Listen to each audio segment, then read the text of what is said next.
if you have a female in your life that loves bleach, I feel sorry for you because they will be sitting in a puddle by the end of this episode. Let's get into it. This week's episode was titled Against the Judgment, and that is in reference to Shunsui's decision to bring back Sosuke Aizen. And as many of you know, he was the main antagonist through the original OG Bleach. And he has played small parts in Thousand Year Blood War, but now is the first few steps of his time to shine on the back half of this story arc. Again, the Thousand Year Blood War is the story between the Soul Reapers and their war against the Quincy's. And right now the Quincy's are winning. They have pretty much beaten most of Soul Society's main heroes and Earth's main heroes, or World of the Living's main heroes. Yhwach has started to absorb the Soul King. The process isn't complete, and because of that, some of his power poured out back into Soul Society in the form of these little one-eyed monsters. They start to overrun Soul Society, and of course the Soul Reapers, launch a counterattack, and they're trying to do what they can to fend off this wave and wave and wave of one-eyed black little monsters that are, I guess, trying to consume everybody. There is a certain point where you just see them run into looks like a glass wall. They just stop. The moment that happened, I knew immediately who it was. Sosuke Aizen. And this was in the first 5 minutes of the episode, right before the opening credits. After last week's big battle, you would think the story would kind of slow down some. I guess in a sense it did. There was no major battles. But this episode wasn't slow at all. Like I said, you saw the wave crash into what looks like a glass barrier, and it's Sosuke Aizen. He's pretty much telling the Soul Reapers, how are you not able to stop these little monsters when you can crush them with your own spiritual pressure, which he proceeds to do. And he just clears out the whole area. Of course, the Soul Reaper lieutenants and lower seats are not happy with this. Soifun, who's more trigger happy with her emotions, is kind of getting on head captain Shunsui as well. They're wanting to know what he's doing, and they're shocked and can't be behind. They're not behind this decision. Again, as a few episodes ago showed, Shunsui does what it takes to get the win regardless of his opponent's situation. When in the flashback, Ugitake had a coughing spell when they were sparring. He didn't slow down, he didn't stop, he kept pushing forward, and that's been the type of character he has been throughout the whole series. Even back in OG Bleach when they were fighting the Arankars, he showed how dirty of a player he was to get the win against Stark. Keep that in mind, because that is the type of character he is. Like he said, I will use evil to defeat, how did he say it? He said, using evil to defeat evil isn't necessarily evil, which is true. I kind of get him in that sense. Sometimes you're going to have to get your hands dirty to accomplish what you want, and that's what he's doing at this point.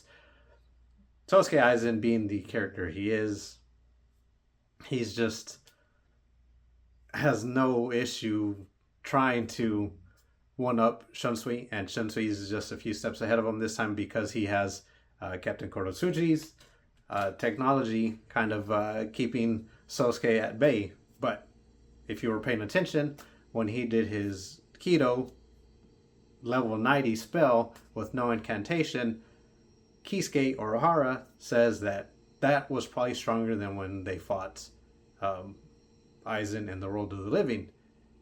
He is suppressed at this point. He still hasn't fully recovered, and Kisuke Urahara, the smartest man in the whole series, is speculating that Aizen's stronger than he was back then, and he's been trapped in a prison, sealed this whole time.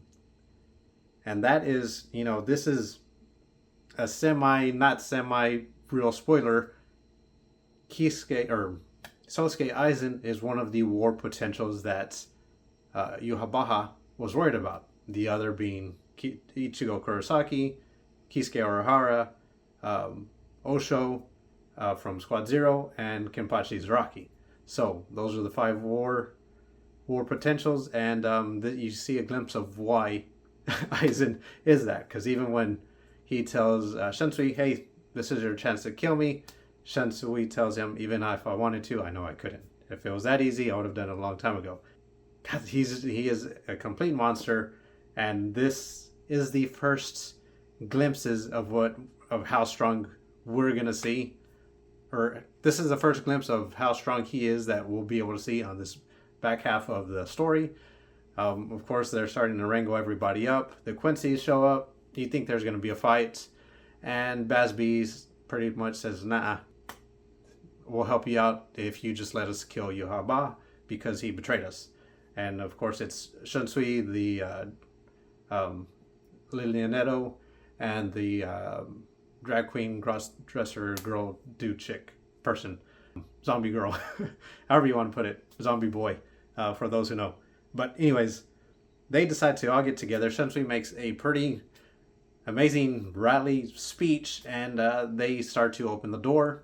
Little fun note, when Korosuchi brings up his platform, he's looking down at Kisuke Urahara, who has a slight little smirk on his face, and that's just like him trying to show up Kisuke Urahara because he has a lifelong grudge rivalry with him. Korosuchi hates that Kisuke is smarter than him to a lot of people, and he believes himself to be smarter than Kisuke.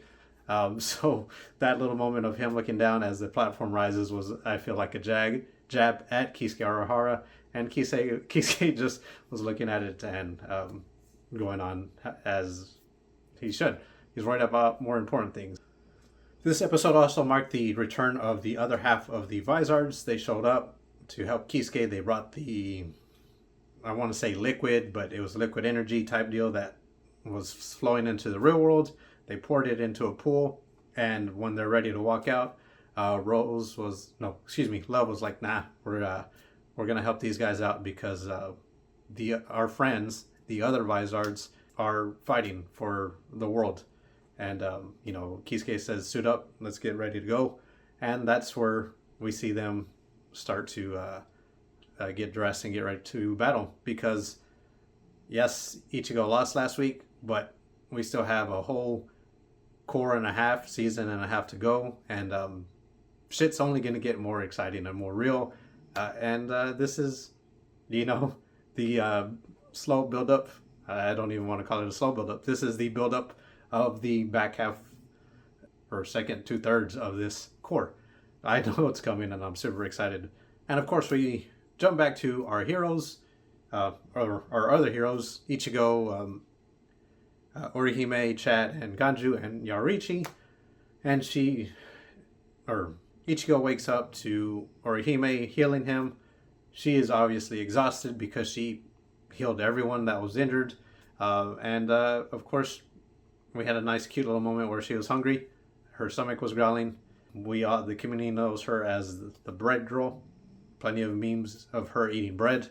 But she does love food, and she's probably been at it for a while, so I'm sure she's hungry. That is besides the point. Someone give my queen some bread or food, whatever it takes.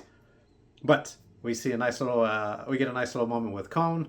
He kind of cushioned the fall for the heroes, and Ichigo has this thank you moment towards him. While this is going on, Yaruichi is prepping the basically second half of the door that Kisuke and the group in Soul Society are working on. And when that happens, she says, "Hey, open up."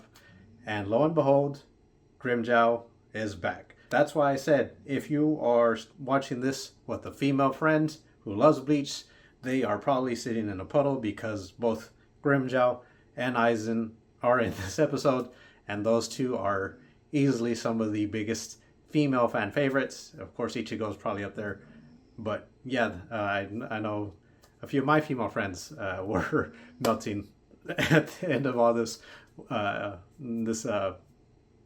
excitement that was going on. But yeah, this episode was another banger, 5 out of 5. I thought it was going to be slower than what it was. I knew Aizen was going to show up, but no, they went all in. And we're sitting pretty right now. Oh, the counter attack is commencing, as Yaruichi said. I just want to make sure I'm not forgetting anything before I jump out. The music was outstanding again. The moments, the OG battle, Arrancar battle music came on, I knew Grimjaw was going to show up, so that was pretty cool. The first few minutes, like I said, we had the Soul Reapers versus these little Yuha Baha monsters. The banter between Sosuke Aizen and everyone else was pretty fun. The gathering and opening of the door. One last thing I want to touch base on. There's a reason why Sosuke Aizen and Yuha Baha would never see eye to eye on their end goal. And at the very end of Bleach as a whole, Sosuke has a very, in my opinion, iconic quote that he says. And it is because of the difference of their beliefs that they would never be able to join forces and destroy Soul Society. Yes, Sosuke Aizen hates the Soul Society. He wants to rule over the Soul Society, world of the living, Wakamundo, but he doesn't want to destroy it. And that is a key component in the difference between Aizen and Yuha Baha. Yes, they're both villains, but their motivation is completely different. And I bring this up because the moment that everyone's gathered on the platform, Sosuke Aizen points out that the Soul Reapers and Quincy's are joining forces to get to the Soul Palace and stop Yuha Baha. I just want to bring attention to that because that is going to be a key difference between Aizen and Yuha Baha. So yeah, I think that's pretty much everything that I wanted to cover. This week was another banger, like I said. 5 out of 5. So good. Make sure your female friends take a nice cold shower. If you float that way, take your own cold shower. But yeah, this was another good episode. I can't wait for next week, and I hope you have a good one.